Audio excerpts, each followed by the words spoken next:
Though we know who we are, yet we know not what we may be. So maybe I'm the one, or maybe I'm crazy. I'm from.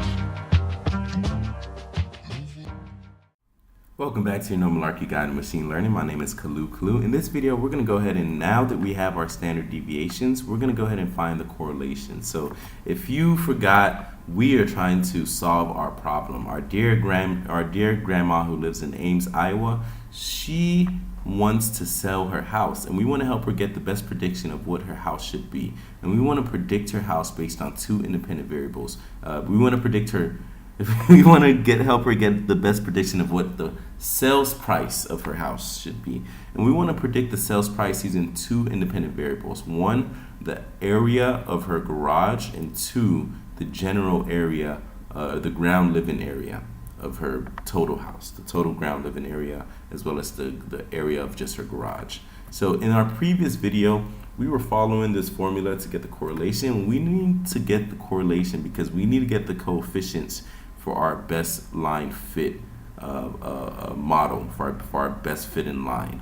We need to get the coefficients. In order to get the coefficients, we need to get the correlations. In order to get the correlations, we need to get the standard deviations, which we just did in our previous video. So in this video, we're going to go ahead and continue getting the correlation. So what we need is both the standard deviation of x and the standard deviation of y. So we're only working on the area right now. That's what we're trying to find the coefficient of. Or we're trying to find the correlation of, of the correlation between our area and our sales price. And that's the relationship between our area and our sales price. So in order to do that, why don't we say area STD equals, and we can use our fancy get STD, get standard deviation function that we created. And now we have our area standard deviation. Why don't we get our sales price? So price STD equals, and you know what? I'm going to call it X STD for our independent variable standard deviation, and area STD, and then Y STD is going to be get STD, and we're going to give it our price. So Y standard deviation, in case you didn't know, is this. And again, we can look at this just by both examining the details, the description of price, here it is, standard deviation, or by using the built-in price, the built-in data frames standard deviation method. It gets you the same thing. Look at that. 100 ways to slay this cat, or slay this dragon, I should say. I don't know why we're trying to slay a cat. So now that we have our standard deviations, why don't we go ahead and follow this formula? So we want to get, for each observation in our data set, we want to take the X observation, the observation of the living area, minus the average living area. And then we want to multiply that with the corresponding observation of the price and subtract that with the average price. So we want to multiply these two figures together. That gives us a list for each observation in our data set. And then we want to sum that list up, divided by the product of our standard deviations, and then divide this figure by n minus 1. So that's a lot to do. Let's do it systematically, just like previously. So first, we can get this denominator of our equation very easily. So denominator just equals our x1, our x standard deviation multiplied by our y standard deviation. So we have the denominator of this part of the equation already solved. Now we need to get the numerator, the top part of this part of the equation. So in order to do that, we need to loop through both the price and the area. We need to loop through both of this at the same time. So as you guys know, in order to loop through something, we do for x in whatever thing we want to loop through, for x in area. So for observation in our list of observations for our area. But we want to loop through both our area, our independent variable, and our corresponding price at the same time. So if you guys know, the first price area is 0, and that corresponds, the first observation in our set of observations for area is this, and that corresponds with the first observation in our set of observations for price. And again, we can look at our data.describe, just to print out the first few. So the last data dot head to print out just the first 4 rows. So our first data is this price, and we could do that again by looking at price 0, and it's the same thing we have here, and that corresponds with the ground living area. Let's find where that is. Ground living area. Okay, it's somewhere in between these rows. We can't really see it, but the point I'm trying to make is price 0 corresponds with area 0. They correspond. It is the listed area for the house that's sold at this price, and price 1 corresponds with area 1.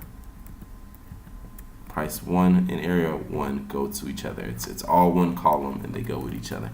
So in case you don't know, I'm gonna go do the very exhaustive thing of actually open up the Excel sheet so you guys can look at this more carefully. So let's go to our desktop, multiple linear regression, and train.csv. Don't forget, this is the data that we first imported in our second or third video in using pandas whenever we first imported our data. So why don't we take a look at this, and this will just show us in Excel format all the columns in our data. So the first row 0, right, or row 1 as we call it in Excel, you can see that this is that familiar price we've been seeing, $208,500, and it corresponds with the garage area of 548, and with the ground living area, look for that, please look for ground living area. Where is it? Is GR, there it is, ground living area of 1,710. So again, first one, right, with this price, second one with this price, and so on. So this very long description was all just to say that we need to loop through both our prices and our areas at the same time in order to do this formula, this top part that is our numerator.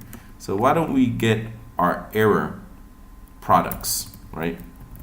Error products equals this empty list.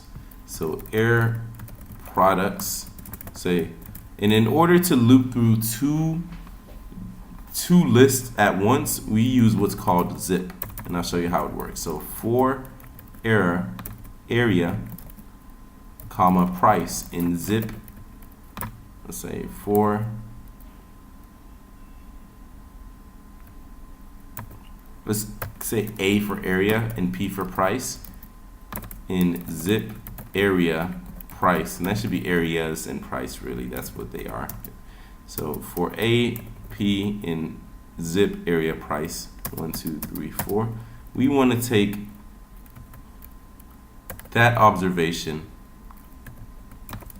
minus the area observation minus, let's go ahead and do this, the area observation minus, let's say error equals that area observation minus the average area, and we want to multiply that with the corresponding price observation minus the average price. And I really should call this error products or something like that, error products. So that's really should be error products. And so then we want to append it to this error products list we have up here. So error products dot append error, and there we have our error products list. And again, there should be 1,460 of this products, but we don't want a list of this, we want the sum. So we want to sum each and individual error products we have in all our observations. We want to sum all of that up. So error products sum equals the sum using this built-in sum method that Python gives you, and then error products, and there is our error products sum. That is quite a big number. We want to take this number, which is our numerator, right, and then subtract it by our denominator that we got earlier. In case you forgot, our denominator is just our standard deviation of x multiplied by our standard deviation of y, our standard deviation of our first independent variable ground living area and the standard deviation of our dependent variable price. So why don't we go ahead and do that and see what that gives us? And that gives us this figure right here, 1,033. I apologize. So we want to take this number and multiply that by 1 over n minus 1. And that's the same thing as saying multiplying something by 1 over that something is the same thing as saying take that and divide it by n minus 1. So we want to take this figure that we just got, this 1,033, and divide it by n minus 1. And if you forgot, n is the total count. So the total count of observations, we can just get that by doing area.count, and that is 1,460, and n minus 1 is 1,459. So why don't we do this right here, again the right side of the equation. Why don't we call this right side? So right side to represent, right side to represent this right side of the products we're going to multiply. So we want to take this part and divide it by n minus 1. So that is going to give us our correlation. So correlation equals right side divided by n minus 1. And correlation, let's look at that. And this is the final correlation that we got. Look at that. It took us a long time, but we finally got the correlation. So this correlation is the correlation between our first independent variable, ground living area, and our dependent variable, price. And let me show you how easily we can get this using NumPy's built-in correlation coefficient method. And we can just give it, I'm sorry, it should be NP. And if you forgot, we did import NumPy as NP.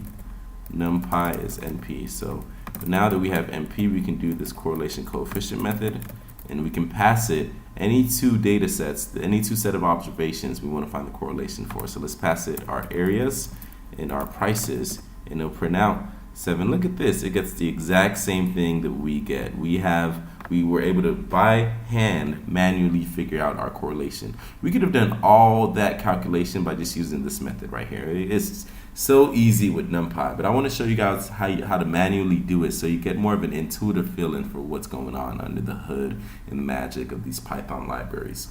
All right, if you enjoyed this video, don't forget, please hit that like below and subscribe, and don't forget to tell at least 10 or 20 of your friends. If you're African, you got to tell 10 or 100 of your friends. And please remember, in our next video, just like we did with standard deviation, we're going to get our own method, our own function of finding the correlation. That means we're going to abstract all the details that we just did right here that we wrote out manually. We're going to abstract that away and hide away those details in a function that we're going to create. So we'll have our own way of automatically finding the function for any two set of observations. Thank you for watching. Hit like, subscribe, share. See you guys in the next video. Peace.